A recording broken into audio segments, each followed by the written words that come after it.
आज चैत्र 22 गते बिहीबार साताको अन्तिम कारोबार दिन आजको शेयर बजारमा पनि सामान्य गिरावट नै आएको छ। करिब 2.7 अङ्कले घटेर नेप्से इन्डेक्स 2004 बिन्दु आसपासमा आइपुगेको छ। कारोबार रकम 3 अर्ब हाराहारीको छ। आजको शेयर बजारको अवस्था के कस्तो रहेको छ, विभिन्न टेक्निकल टुल्सहरूको अवस्था के कस्तो रहेको छ, टेक्निकल्ली नेप्सेको मुभमेन्ट के कस्तो रहेको छ समीक्षा गर्नको लागि सधैँ चाहिँ आज पनि नेप्से एनालाइसिस लिएर म उपस्थित भइसकेको छु। नमस्ते, म हरि लामिछाने हजुरहरूलाई मेरो युट्युब च्यानलमा हार्दिक स्वागत गर्दछु।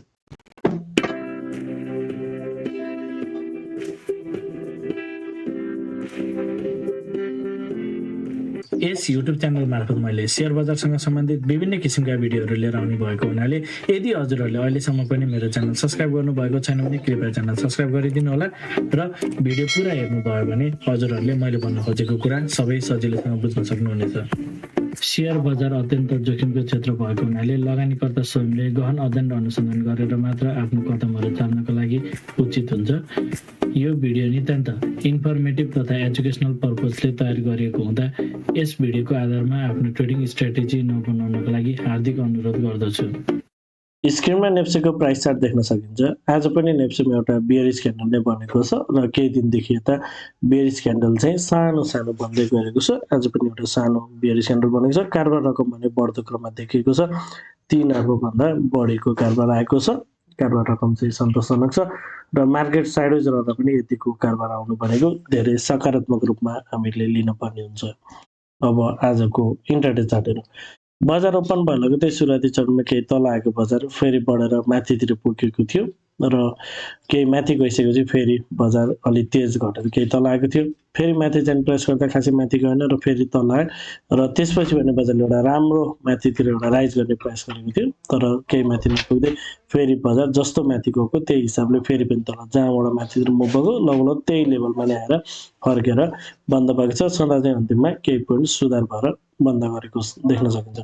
ओभरअलमा आजको बजार पनि साइडवेज नै छ। सुरुमा केही तल माथि फेरि तल माथि तल सधैँको बजार केही समय यतादेखिको मार्केट 3-4 दिनदेखि यता साइडवेज फेजमा मार्केट रहेको छ। मार्केट तल पनि त्यस्तो तेज जान सकेको छैन भने माथितिरको यात्रा तयार गर्न नसकेको हामी देख्न सक्छौँ। कारोबार रकम चाहिँ हिजो अस्तिको भन्दा केही बढ्दो क्रममा देखिएको छ र 15 minutes time frame 15 minutes time फ्रेममा मार्केट स्ट्रक्चर बियरिश रहेको छ।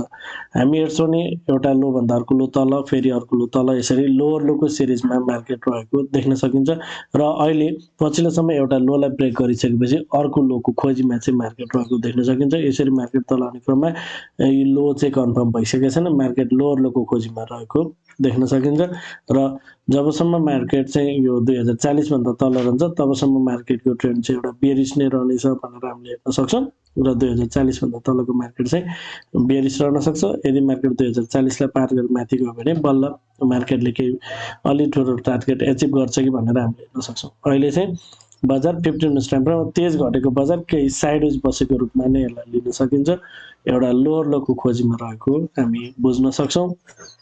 Hourly time frame hourly time फ्रेममा पनि मार्केट साइडवेज नै देखिएको छ र मार्केट चाहिँ केही माथितिर जाने प्रयास गर्दा पनि खासै माथि जान सक्दैन, फेरि तलतिर रिभर्स गर्ने सिचुएसन देखेको छ। योभन्दा अगाडि पनि अल्टरनेट माथि तल गर्दै केही समय मार्केट एउटै रेन्जमा खेलेको थियो भने त्यसपछि केही तल आएर पनि यो साइडवेजलाई ब्रेकडाउन गरेर तल झर्केको मार्केट खासै तलतिर जान सकेन र फेरि माथितिर जाने प्रयास गर्यो, माथि पनि गएर फेरि तल। ओभरअलमा साइडवेज प्याटर्न छ। अहिले मार्केट चाहिँ साइडवेज फेजमा नै रहेको छ र यसरी तेज मार्केट माथिबाट तल घटेर तल्लो लेभलमा आएर चाहिँ मार्केट साइडवेज बसेको हुनाले यो चाहिँ डिस्ट्रिब्युसन भन्दा पनि एकुमुलेसन हुन सक्ने स्थितिहरू चाहिँ हुन सक्छ भनेर एउटा रफली एस्टिमेट गर्न सकिन्छ। अब डेली टाइम फ्रेम हेरौँ। डेली टाइम फ्रेममा ओभरअल एउटा इम्पल्सिभ राइजपछि मार्केट एउटा करेक्सन फेजमा हो कि भन्ने देखिन्छ। यो एउटा तलको मुभबाट ओभरअल ट्रेन्ड चाहिँ एउटा डाउन मुभ अहिले घट्ने क्रम चाहिँ बढी छ, बढ्ने क्रम कम भएको हुनाले यसरी माथिबाट तेज घटेको मार्केट यो डाउन ट्रेन्ड डाउनवार्ड मुभ चाहिँ बढी छ यो अप मुभ भन्दा, सो यसरी पुनः डाउनबाट चाहिँ जान सक्ने स्थितिहरू नकार्न मिल्दैन र मार्केटको अहिलेको प्रेजेन्ट कन्डिसन हेर्छौँ भने चाहिँ मार्केटले जुन हिसाबले मार्केट माथि तल आइरहेको छ तलको जुन एउटा इम्पल्सिभ क्यान्डललाई चाहिँ एउटा लिक्विडिटी स्विप गरेको जुन एउटा स्याडो छ, सो यो स्याडोमा चाहिँ मार्केट अहिले खेलिरहेको छ र केही दिनदेखि यता मार्केट चाहिँ 4 दिन लगभग हामी हेर्छौँ भने आइतबार एउटा इम्पल्सिभ डाउन भयो, त्यसपछि अरू प्रत्येक दिन चाहिँ मार्केट एउटा side फेजमा volatility 6 point 2 point 3 point यस्तोमा चाहिँ मार्केट घटेर बन्द भएको छ। ओभरअलमा भोलाटिलिटी पनि एकदम कम छ। आजको क्यान्डल त झन् हिजोको क्यान्डल भित्र नै रहेको छ, इनसाइड बार क्यान्डल बनेको छ। खासै मार्केटले चाहिँ माथितिरको यात्रा तयार गर्न सकेको छैन र हिजो पुनः तलतिरको यात्रा पनि तयार गर्न सकेको छैन।